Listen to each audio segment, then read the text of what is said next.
exactly as it was designed to. WWL Shanna Rose has the latest. The mayor says there has been a fire, some street flooding, and thousands are without power in the city. But the levees, he says, are holding. Let me repeat, the levee system in Arlington Parish is fine. No threats, no compromises. And as Isaac batters the city here on the anniversary of Hurricane Katrina, Landry says it's worth taking a moment to remember that day, as 1,600 souls were lost. It's also worth taking a look back to how much better we are today than we were then, both as a federal, state, local government, as in citizens, who have prepared for this particular storm. We're much, much better prepared. Shana Rose, WWL First News. About 500,000 customers are now without power in Louisiana as a result of Hurricane Isaac. But even with the power out, Ken Holder with the Army Corps of Engineers says efforts to keep the city drained continue. That's why we have those our own generation system, is because obviously during one of these sort of events, a hurricane or any sort of an emergency event, power is critical, and so having power to those pumps is critical. And so, we have our own generator systems at each one of our pump stations. In the CBD, WWL David Blake is finding that those winds have not died down much. We keep waiting for a break of any kind in this horrific weather that we're getting from Isaac, but it just hasn't happened. Hour after hour of these gusty, vicious winds tearing through the CBD, and the rain continues to be stinging. It actually hurts your skin from the pelting rain that comes down if you're walking out here, which you shouldn't be. It's just too dangerous. There are too many things flying through the air that could come up and pop you right on the head, and if nothing else, the wind gusts could knock you right over. Diana lives in the Gentilly section of New Orleans, and she confirms that those winds are strong. When I opened my door, the winds pushed me right back in and said, "Don't you come out here, girl." WWL-TV's Watson Kate is in Gentilly and says they're dealing with more than just the wind. You see plenty of street flooding and into the yards, basically. But again, the good news is these houses out here are pretty much off the ground high enough to where there's no water getting into anyone's home. St. Tammany officials are urging people to be patient because it'll be some time before storm conditions subside and folks can begin to clean up.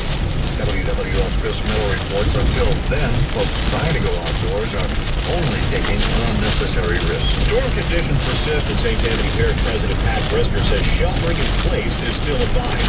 You go out, you not only put yourself in danger, you put first responders in danger too. St. Tammany Parish Sheriff's deputies already had to rescue one person today who decided to try and make it from his home near the Wrigley's to Highway 90. Deputies pulled him and his dog from high water.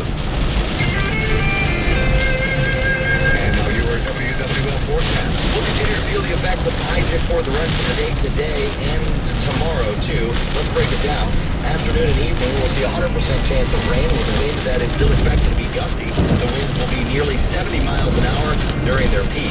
Now, the storm has made landfall, so we will start to see the effects of Isaac gradually decrease. The winds will drop off a bit as we head overnight, and they will certainly start to decrease for the afternoon hours tomorrow. However, that being said, it will still be windy and rainy for the morning and afternoon of Thursday. By Thursday night, still some scattered showers, but not quite as widespread. Heading into the end of the week, Friday, Saturday, Sunday, all looking partly cloudy with a 40 to 50% chance of rain. From the Channel 4 Weather Center, I'm meteorologist Derek Kavrat. Yeah, the winds have not decreased at Louis Armstrong International, still out of the east, averaging 38 with gusts to 54 miles an hour. However, the rain at the airport in Kenner has slacked up a bit. It's light rain now, whereas it has been heavy rain all morning. But again, that could return. Slidell still has rain. Their winds, east averaging 31, gusting to 47 miles an hour. And now we'll look at WWL traffic. Okay, Don, we do have several closures across the area. We do have Old Spanish Trail between I-10 and Highway 190. That's impassable because of trees in the roadway. And there's water on the roadway near the Mandeville Bridge, so they have shut that down. Also, a tree fell Highway 21 at 1082. And we have the causeway is open, but for police only. And we still have a tree limb on 55 northbound at the I-10-55 split. Also, in the lower areas, there is street flooding. I-10 is closed at mile marker 209, both directions, east and west.